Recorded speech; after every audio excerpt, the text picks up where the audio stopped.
बृहस्पतिवार स्पेशल विष्णु जी मंत्र। शांताकारं भुजगशयनं पद्मनाभं सुरेशं विश्वाधारं गगनसदृशं मेघवर्णं शुभांगं लक्ष्मीकान्तं कमलनयनं योगिभिर्ध्यानगम्यं वन्दे विष्णुं भवभयहरं सर्वलोकैकनाथं। शांताकारं भुजगशयनं पद्मनाभं सुरेशं विश्वाधारं गगनसदृशं मेघवर्णं शुभांगं लक्ष्मीकान्तं कमलनयनं योगिभिर्ध्यानगम्यं वन्दे विष्णुं भवभयहरं सर्वलोकैकनाथं। शांताकारं भुजगशयनं पद्मनाभं सुरेशं विश्वाधारं गगनसदृशं मेघवर्णं शुभांगं लक्ष्मीकान्तं कमलनयनं योगिभिर्ध्यानगम्यं वन्दे विष्णुं भवभयहरं सर्वलोकैकनाथं। शांताकारं भुजगशयनं पद्मनाभं सुरेशं विश्वाधारं गगनसदृशं मेघवर्णं शुभांगं लक्ष्मीकान्तं कमलनयनं योगिभिर्ध्यानगम्यं वन्दे विष्णुं भवभयहरं सर्वलोकैकनाथं। शांताकारं भुजगशयनं पद्मनाभं सुरेशं विश्वाधारं गगनसदृशं मेघवर्णं शुभांगं लक्ष्मीकान्तं कमलनयनं योगिभिर्ध्यानगम्यं वन्दे विष्णुं भवभयहरं सर्वलोकैकनाथं। शांताकारं भुजगशयनं पद्मनाभं सुरेशं विश्वाधारं गगनसदृशं मेघवर्णं शुभांगं लक्ष्मीकान्तं कमलनयनं योगिभिर्ध्यानगम्यं वन्दे विष्णुं भवभयहरं सर्वलोकैकनाथं। शांताकारं भुजगशयनं पद्मनाभं सुरेशं विश्वाधारं गगनसदृशं मेघवर्णं शुभांगं लक्ष्मीकान्तं कमलनयनं योगिभिर्ध्यानगम्यं वन्दे विष्णुं भवभयहरं सर्वलोकैकनाथं। शांताकारं भुजगशयनं पद्मनाभं सुरेशं विश्वाधारं गगनसदृशं मेघवर्णं शुभांगं लक्ष्मीकान्तं कमलनयनं योगिभिर्ध्यानगम्यं वन्दे विष्णुं भवभयहरं सर्वलोकैकनाथं। शांताकारं भुजगशयनं पद्मनाभं सुरेशं विश्वाधारं गगनसदृशं मेघवर्णं शुभांगं लक्ष्मीकान्तं कमलनयनं योगिभिर्ध्यानगम्यं वन्दे विष्णुं भवभयहरं सर्वलोकैकनाथं। शांताकारं भुजगशयनं पद्मनाभं सुरेशं विश्वाधारं गगनसदृशं मेघवर्णं शुभांगं लक्ष्मीकान्तं कमलनयनं योगिभिर्ध्यानगम्यं वन्दे विष्णुं भवभयहरं सर्वलोकैकनाथं। शांताकारं भुजगशयनं पद्मनाभं सुरेशं विश्वाधारं गगनसदृशं मेघवर्णं शुभांगं लक्ष्मीकान्तं कमलनयनं योगिभिर्ध्यानगम्यं वन्दे विष्णुं भवभयहरं सर्वलोकैकनाथं शान्ताकारं भुजगशयनं पद्मनाभं सुरेशं विश्वाधारं गगनसदृशं मेघवर्णं शुभांगं लक्ष्मीकान्तं कमलनयनं योगिभिर्ध्यानगम्यं वन्दे विष्णुं भवभयहरं सर्वलोकैकनाथं शान्ताकारं भुजगशयनं पद्मनाभं सुरेशं विश्वाधारं गगनसदृशं मेघवर्णं शुभांगं लक्ष्मीकान्तं कमलनयनं योगिभिर्ध्यानगम्यं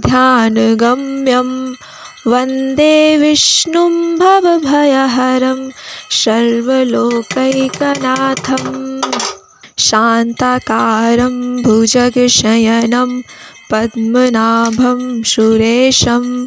विश्वाधारं गगनसदृशं मेघवर्णं शुभांगं लक्ष्मीकान्तं कमलनयनं योगिभिर्ध्यानगम्यं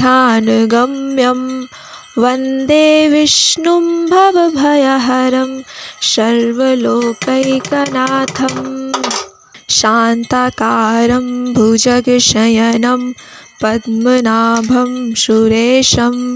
विश्वाधारं गगनसदृशं मेघवर्णं शुभांगं लक्ष्मीकान्तं कमलनयनं योगिभिर्ध्यानगम्यं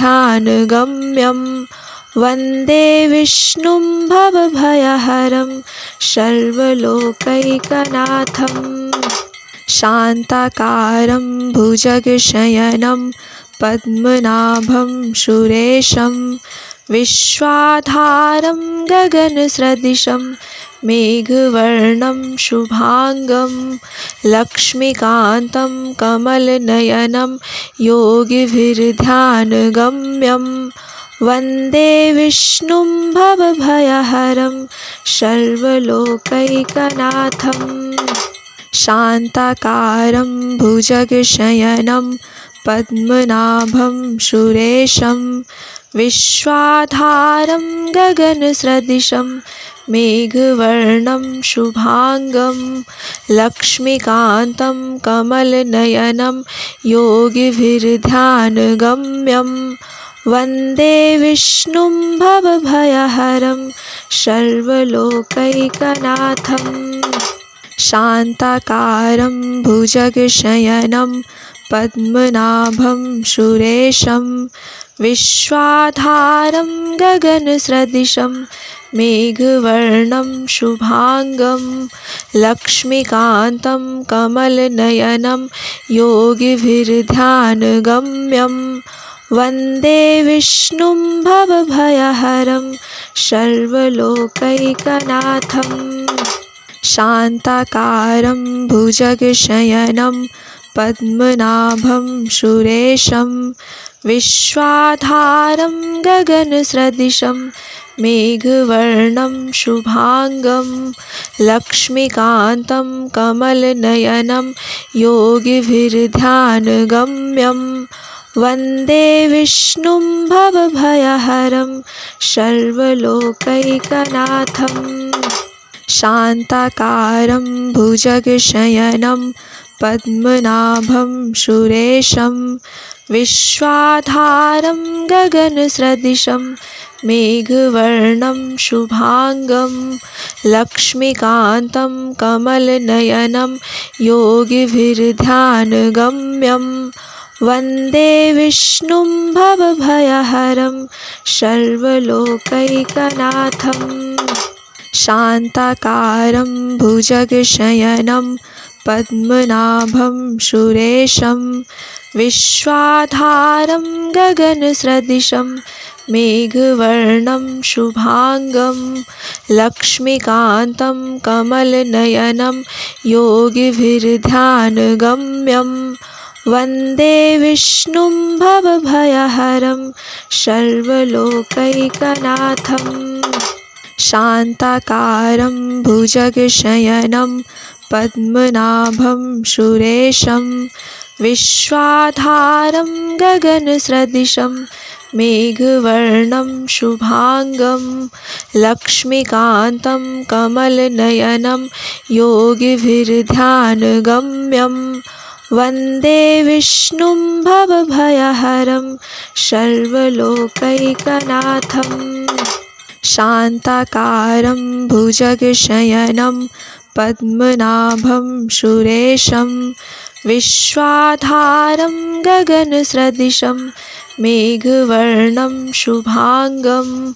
लक्ष्मीकान्तं कमलनयनं योगिभिर्ध्यानगम्यं वन्दे विष्णुं भवभयहरं सर्वलोकैकनाथम् शान्ताकारं भुजगशयनं पद्मनाभं सुरेशं विश्वाधारं गगनसदृशं मेघवर्णं शुभांगं लक्ष्मीकान्तं कमलनयनं योगिभिर्ध्यानगम्यं वन्दे विष्णुं भवभयहरं सर्वलोकैकनाथम् शान्ताकारं भुजगशयनं पद्मनाभं सुरेशं विश्वाधारं गगनसदृशं मेघवर्णं शुभांगं लक्ष्मीकान्तं कमलनयनं योगिभिर्ध्यानगम्यं वन्दे विष्णुं भवभयहरं सर्वलोकैकनाथम् शान्ताकारं भुजगशयनं पद्मनाभं सुरेशं विश्वाधारं गगनसदृशं मेघवर्णं शुभांगं लक्ष्मीकान्तं कमलनयनं योगिभिर्ध्यानगम्यं वन्दे विष्णुं भवभयहरं सर्वलोकैकनाथम् शान्ताकारं भुजगशयनं पद्मनाभं सुरेशं विश्वाधारं गगनसदृशं मेघवर्णं शुभांगं लक्ष्मीकान्तं कमलनयनं योगिभिर्ध्यानगम्यं वन्दे विष्णुं भवभयहरं सर्वलोकैकनाथम् शान्ताकारं भुजगशयनं पद्मनाभं सुरेशं विश्वाधारं गगनसदृशं मेघवर्णं शुभांगं लक्ष्मीकान्तं कमलनयनं योगिभिर्ध्यानगम्यं वन्दे विष्णुं भवभयहरं सर्वलोकैकनाथम् शान्ताकारं भुजगशयनं पद्मनाभं सुरेशं विश्वाधारं गगनसदृशं मेघवर्णं शुभांगं लक्ष्मीकान्तं कमलनयनं योगिभिर्ध्यानगम्यं वन्दे विष्णुं भवभयहरं सर्वलोकैकनाथम् शान्ताकारं भुजगशयनं पद्मनाभं सुरेशं विश्वाधारं गगनसदृशं मेघवर्णं शुभांगं लक्ष्मीकान्तं कमलनयनं योगिभिर्ध्यानगम्यं वन्दे विष्णुं भवभयहरं सर्वलोकैकनाथम् शान्ताकारं भुजगशयनं पद्मनाभं सुरेशं विश्वाधारं गगनसदृशं मेघवर्णं शुभांगं लक्ष्मीकान्तं कमलनयनं योगिभिर्ध्यानगम्यं वन्दे विष्णुं भवभयहरं सर्वलोकैकनाथम् शान्ताकारं भुजगशयनं पद्मनाभं सुरेशं विश्वाधारं गगनसदृशं मेघवर्णं शुभांगं लक्ष्मीकान्तं कमलनयनं योगिभिर्ध्यानगम्यं वन्दे विष्णुं भवभयहरं सर्वलोकैकनाथम् शान्ताकारं भुजगशयनं पद्मनाभं सुरेशं विश्वाधारं गगनसदृशं मेघवर्णं शुभांगं लक्ष्मीकान्तं कमलनयनं योगिभिर्ध्यानगम्यं वन्दे विष्णुं भवभयहरं सर्वलोकैकनाथम् शान्ताकारं भुजगशयनं पद्मनाभं सुरेशं विश्वाधारं गगनसदृशं मेघवर्णं शुभांगं लक्ष्मीकान्तं कमलनयनं योगिभिर्ध्यानगम्यं वन्दे विष्णुं भवभयहरं सर्वलोकैकनाथम् शान्ताकारं भुजगशयनं पद्मनाभं सुरेशं विश्वाधारं गगनसदृशं मेघवर्णं शुभांगं लक्ष्मीकान्तं कमलनयनं योगिभिर्ध्यानगम्यं वन्दे विष्णुं भवभयहरं सर्वलोकैकनाथम् शान्ताकारं भुजगशयनं पद्मनाभं सुरेशं विश्वाधारं गगनसदृशं मेघवर्णं शुभांगं लक्ष्मीकान्तं कमलनयनं योगिभिर्ध्यानगम्यं वन्दे विष्णुं भवभयहरं सर्वलोकैकनाथम् शान्ताकारं भुजगशयनं पद्मनाभं सुरेशं विश्वाधारं गगनसदृशं मेघवर्णं शुभांगं लक्ष्मीकान्तं कमलनयनं योगिभिर्ध्यानगम्यं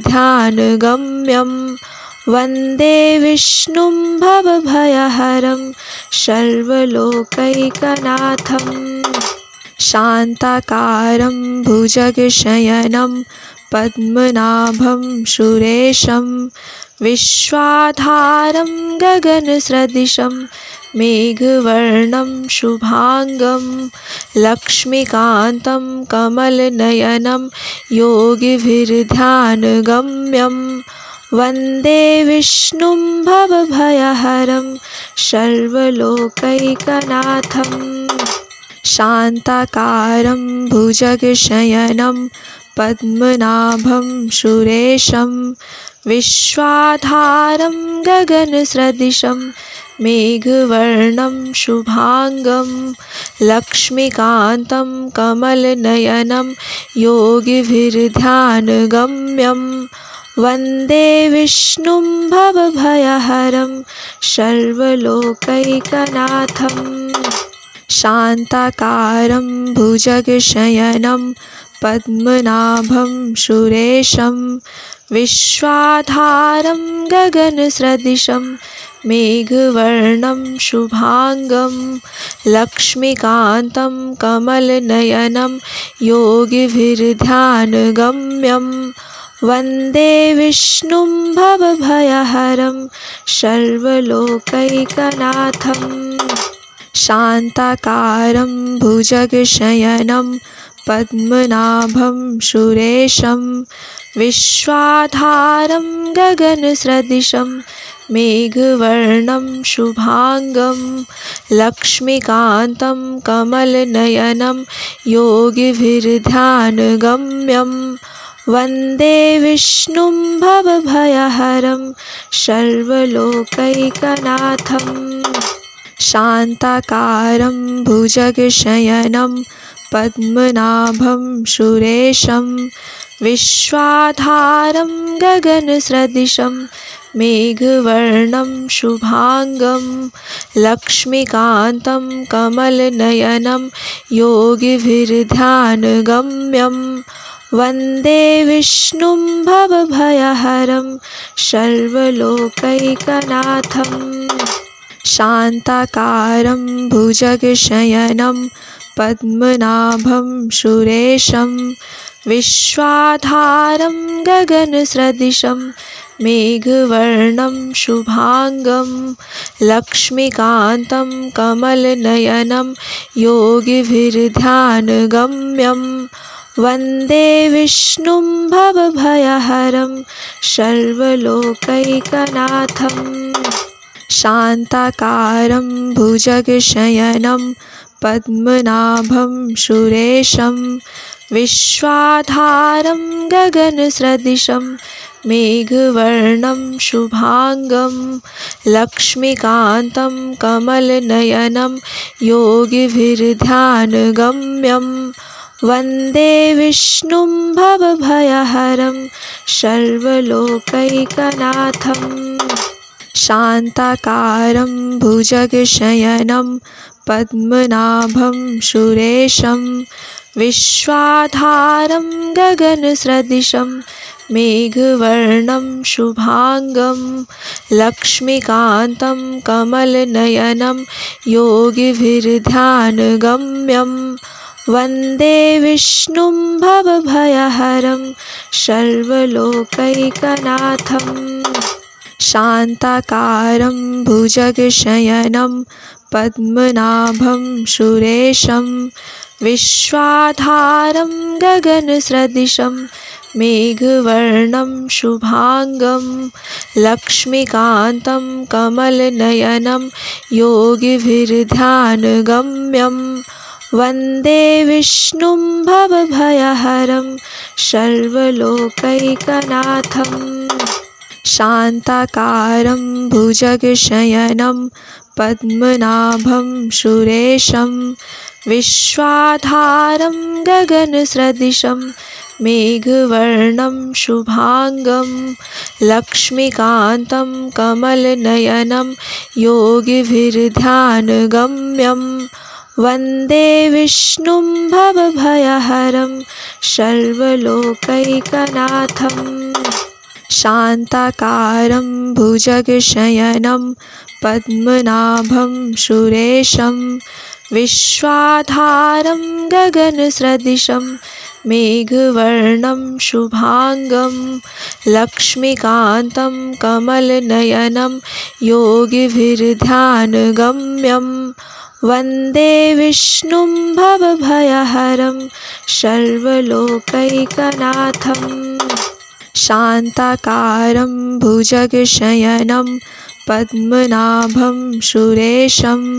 विश्वाधारं गगनसदृशं मेघवर्णं शुभांगं लक्ष्मीकान्तं कमलनयनं योगिभिर्ध्यानगम्यं वन्दे विष्णुं भवभयहरं सर्वलोकैकनाथम् शान्ताकारं भुजगशयनं पद्मनाभं सुरेशं विश्वाधारं गगनसदृशं मेघवर्णं शुभांगं लक्ष्मीकान्तं कमलनयनं योगिभिर्ध्यानगम्यं वन्दे विष्णुं भवभयहरं सर्वलोकैकनाथम् शान्ताकारं भुजगशयनं पद्मनाभं सुरेशं विश्वाधारं गगनसदृशं मेघवर्णं शुभांगं लक्ष्मीकान्तं कमलनयनं योगिभिर्ध्यानगम्यं वन्दे विष्णुं भवभयहरं सर्वलोकैकनाथम् शान्ताकारं भुजगशयनं पद्मनाभं सुरेशं विश्वाधारं गगनसदृशं मेघवर्णं शुभांगं लक्ष्मीकान्तं कमलनयनं योगिभिर्ध्यानगम्यं वन्दे विष्णुं भवभयहरं सर्वलोकैकनाथम् शान्ताकारं भुजगशयनं पद्मनाभं सुरेशं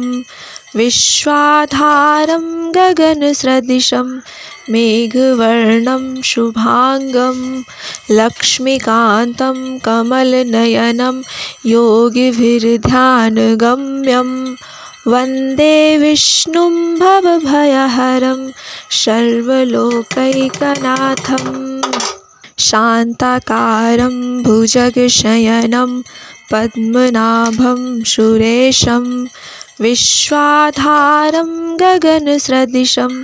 मेघवर्णं शुभांगं लक्ष्मीकान्तं कमलनयनं योगिभिर्ध्यानगम्यं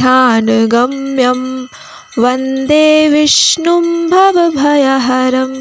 सर्वलोकैकनाथम् शान्ताकारं भुजगशयनं पद्मनाभं सुरेशं विश्वाधारं गगनसदृशं मेघवर्णं शुभांगं लक्ष्मीकान्तं कमलनयनं योगिभिर्ध्यानगम्यं वन्दे विष्णुं भवभयहरं सर्वलोकैकनाथम्